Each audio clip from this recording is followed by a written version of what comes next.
ஏகியூ TV இன்றைய முக்கிய செய்திகள். வணக்கம். ஏகியூ டிவி செய்திகளுக்கு உங்களை அன்புடன் வரவேற்கிறோம். மேற்கு ஆசியாவில் பதற்றம் உச்சகட்டத்தை எட்டியுள்ளது.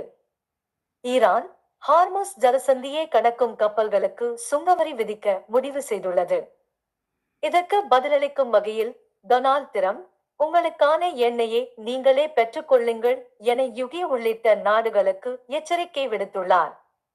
அமெரிக்க நிறுவனங்கள் தங்களின் கிளைகள் மற்றும் சொத்துக்கள் முழுமையாக சேதமடையக்கூடிய ஆபத்து இருப்பதால் அதற்கு தயாராக இருக்க வேண்டும் என்று இஸ்லாமிய புரட்சிகர காவல் படை ஐஆர்ஜிசி கடுமையாக எச்சரித்துள்ளது.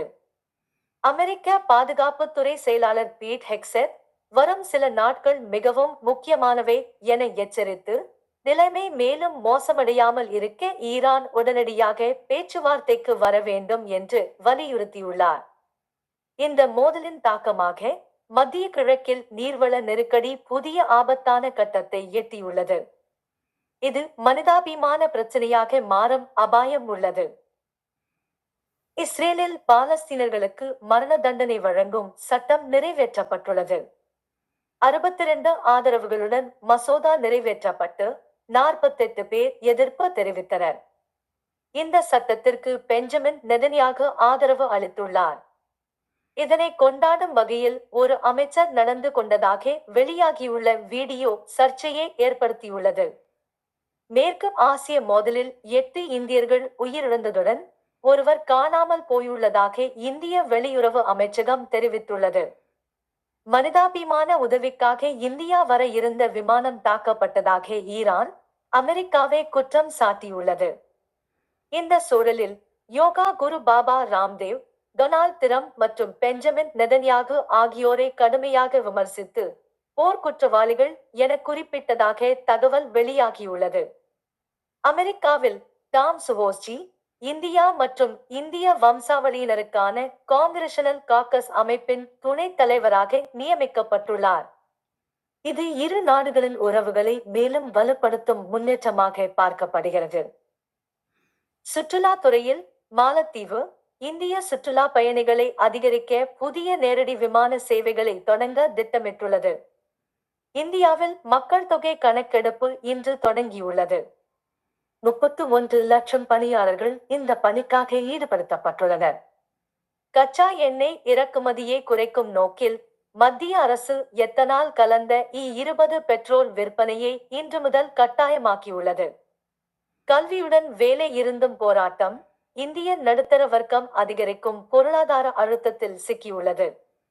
தானியங்கி மயமாக்கல் மற்றும் வேலை வாய்ப்பு மாற்றங்கள் இதற்கு காரணமாக கூறப்படுகின்றன.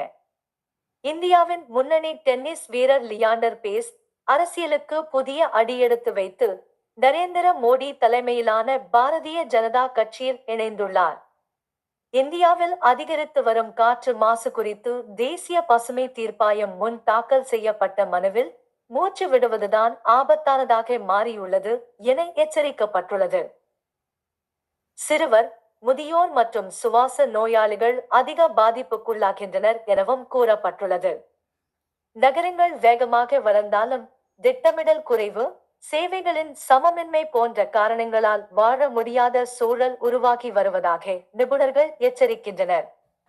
அசாம் தேர்தல் வாக்குறுதியில் மகளிருக்கு 3000 ரூபாய் உதவித்தொகை வழங்கப்படும் என பாரதிய ஜனதா கட்சி அறிவித்துள்ளது. 2026 சட்டமன்ற தேர்தலை முன்னிட்டு அரசியல் சூழல் சூடுபிடித்துள்ளது. அண்ணாமலை இந்திய தேசிய காங்கிரஸ் ஆட்சியை காட்டாட்சி என விமர்சித்துள்ளார். உணர்ச்சி வசப்படுத்தும் உரையுடன் மு.க. ஸ்டாலின் தனது தேர்தல் பிரச்சாரத்தை தொடங்கி அதிமுக பாஜக கூட்டணியை குறிவைத்து விமர்சித்துள்ளார். தமிழ்நாட்டிற்கு மத்திய அரசின் பங்களிப்பு இல்லை என உதயநிதி ஸ்டாலின் குற்றம் சாட்டியுள்ளார். தமிழ்நாட்டின் மொத்த மாநில உள்நாட்டு உற்பத்தி ஜிஎஸ்டிபி வளர்ச்சி உயர்ந்தாலும் அரசின் கடன் சுமை அதிகரித்திருப்பது முக்கிய தேர்தல் விவாதமாக மாறியுள்ளது. தேர்தல் விதிமீறல் குற்றச்சாட்டில் நடிகர் விஜய் மீது 5 பிரிவுகளில் வழக்கு பதிவு செய்யப்பட்டுள்ளது. மு.க. ஸ்டாலின் பிரச்சார வாகனத்தில் தேர்தல் பறக்கும் படை சோதனை மேற்கொண்டது. தமிழகம் முழுவதும் நேற்று இரவு முதல் சுங்க கட்டணங்கள் உயர்த்தப்பட்டுள்ளன. பூந்தமல்லியில் தமிழக வெற்றி கழக வேட்பாளர் மீது மகளிர் அணி நிர்வாகி பாலியல் புகார் அளித்துள்ளார். இந்திய கம்யூனிஸ்ட் கட்சி மார்க்சிஸ்ட் தனது 5 வேட்பாளர் பட்டியலை வெளியிட்டுள்ளது. தீப்பெட்டிக்கு ஜிஎஸ்டி 5% மாற்றுவோம் என எடப்பாடி கே. பழனிசாமி கோவில்பட்டி பிரச்சாரத்தில் சூளுரை எடுத்துள்ளார். அதிமுக வேட்பாளர்களை ஆதரித்து நடிகை விந்தியா 10 நாள் முதல்கட்ட பிரச்சாரத்தை தொடங்குகிறார். கேரளாவில் முதல் முறையாக வாக்களிக்கும் கன்னி வாக்காளர்களுக்கு அல்வா வழங்கப்படும் என தேர்தல் ஆணையம் அறிவித்துள்ளது. என்டிஏ தனது தேர்தல் அறிக்கையில் இலவச சிலிண்டர், எய்ம்ஸ் மற்றும் 3000 ரூபாய் நல பென்ஷன் உள்ளிட்ட திட்டங்களை அறிவித்துள்ளது.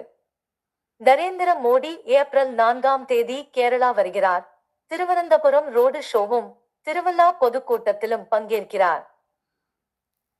கேரள தேர்தல் பிரச்சாரத்தில் ராகுல் காந்தி நரேந்திர மோடி மீது கடுமையான விமர்சனங்களை முன்வைத்து திரம் மோடியை கட்டுப்படுத்துகிறார், மோடி பினராயி விஜயனை கட்டுப்படுத்துகிறார் என கூறியுள்ளார். பெண் முதல்வர் கனவு குறித்து ராகுல் காந்தி கருத்துக்கு பிந்து கிருஷ்ணா மற்றும் உமா தாமஸ் ஆதரவு தெரிவித்தனர். ஆனால் உடனடி சாத்தியம் இல்லை என ஷிபு பேபி ஜான் கூறினார். கிட்காட் மீம் திரண்டில் கேரளா டூரிசம் சரியான ஓய்வு எடுக்க கேரளா வாருங்கள் என பிரச்சாரம் மேற்கொண்டு வருகிறது. எரவிகுளம் தேசிய பூங்கா ஏப்ரல் 1 முதல் சுற்றுலா பயணிகளுக்காக திறக்கப்படுகிறது. நீல்கிரி தார் இனப்பெருக்க காலம் வெற்றிகரமாக நிறைவடைந்துள்ளது. கேரளா லோக் ஆயுக்தா சட்ட திருத்தங்கள் செல்லுபடியாகும் என உயர் நீதிமன்றம் தீர்ப்பு வழங்கியுள்ளது. பயணிகள் வசதிக்காக தெற்கு ரயில்வே சென்னை எக்மோர் ரயில் நிலையம் முதல் திருவனந்தபுரம் வடக்கு ரயில் நிலையம் வரை சிறப்பு ரயில் சேவைகள் அறிவிக்கப்பட்டுள்ளன. ஏப்ரல் 2 இரவு 11:55 மணிக்கு சென்னை எக்மோரிலிருந்து புறப்படும் ரயில் மறுநாள் மாலை 6 மணிக்கு திருவனந்தபுரம் சென்றடையும். திரும்பும் ரயில் ஏப்ரல் 5 மாலை 5:15 மணிக்கு புறப்பட்டு மறுநாள் காலை 11:30 மணிக்கு சென்னை எக்மோர் வந்தடையும். இதுடன் இன்றைய முக்கிய செய்திகள் நிறைவடைகின்றன. தொடர்ந்து புதிய அப்டேட்களுக்கு ஏகியூ டிவியுடன் இணைந்திருங்கள். நன்றி.